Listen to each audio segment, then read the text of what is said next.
বুঢ়ীদিং নদীৰ ব্যাপক গৰাখহনীয়াৰ তীব্ৰ ৰূপ ধাৰণ কৰিছে আৰু মই বৰ্তমান উপস্থিত আছোঁ খোৱাং বিধানসভা সমষ্টিৰ পুৰণি বলাই আৰু নতুন বলাই যি থানগাঁও আছে থানগাঁৱৰ সমীপত আছোঁ আৰু নিশ্চয়কৈ আপোনালোকে দেখিছে এয়া হৈছে বুঢ়ীদিং নদী আৰু বুঢ়ীদিং নদীৰ যি কাষৰ মুঠাৰি আছে মুঠাৰিলে প্ৰায় 2-3 মিটাৰমান নিলগতে আচলতে ব্যাপক গৰাখহনীয়াৰ সৃষ্টি হৈছে যাৰ ফলত এই গাঁওবাসী চিন্তিত হৈ পৰিছে আৰু সমান্তৰালকৈ গেছেকাৰ লৈকে তীব্ৰ ভাবুকি কঢ়িয়াই আনিছে আচলতে এই বৃহত্তৰ অঞ্চলত কেইবাখনো গাঁও আছে তাৰ সমান্তৰালকৈ গেছেকাৰৰ প্ৰতি তীব্ৰ ভাবুকি সৃষ্টি কৰিছে আৰু বৰ্তমানৰ সময়লৈকে বিভাগীয় কৰ্তৃপক্ষই কোনো ধৰণৰ ব্যৱস্থা গ্ৰহণ কৰা নাই যাৰ বাবে ৰাইজসকল আচলতে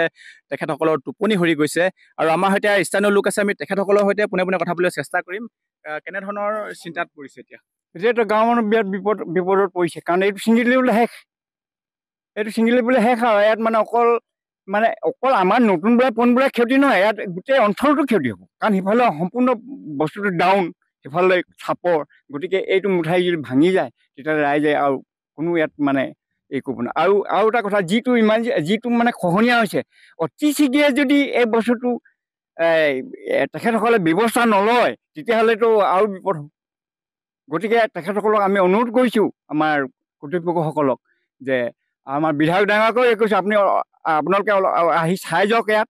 কি কণ্ডিশ্যন আপুনি কণ্ডিশ্যনটো দেখিলেই গম পাব কি ধৰণৰ একদম ভয়াৱহ একদম ভয় লগা ধৰণৰ ইয়াত কোনোবা সৰু ল'ৰাই যি দেখা দিয়ে সৰু ল'ৰাই দেখিয়েই মানে সিহঁতৰ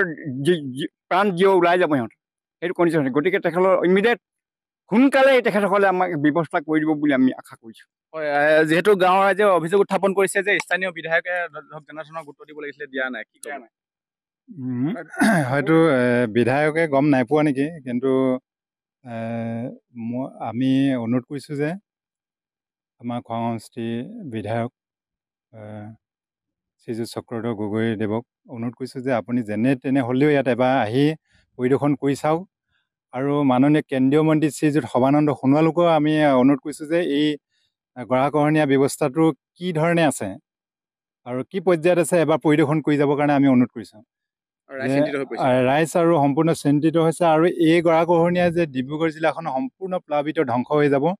সেইটো একদম চিৰসত্য কথা কিমান মিটাৰ বাকী আছে আৰু খুব 2 মিটাৰ বাকী আছে 2-3 মিটাৰ বাকী আছে সেইটো 2-3 মিটাৰ মানে বাকী আছে গতিকে আৰু য'ত 1 লাখ টকা খৰচ হ'ব তাত কোটি টকা খৰচ কৰি লাভ নাই তাত মানে চব ধ্বংস হৈ যোৱাৰ পিছততো কোটি টকা খৰচ কৰিও লাভ নাই এতিয়া বৰ্তমান ৰিচেণ্ট কালি পৰহিৰ ভিতৰত আজিৰ ভিতৰতে যদি ইয়াত মানে পাকো পানী দিয়া ব্যৱস্থা যদি কৰে